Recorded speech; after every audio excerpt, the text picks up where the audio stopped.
آخر وقتا در اینترنت میبینم که همون سرودی از خون سیاوشیم هم خون سیاوشیم همینا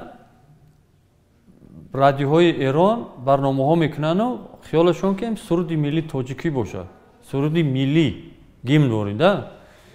نه که همونا همینا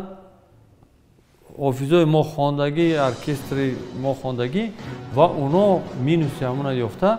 خداشان خواندی هم پیشنهاد کرده است که همین گیمنی فارسی زبان دری زبان تاجیک زبان ها کردن در کار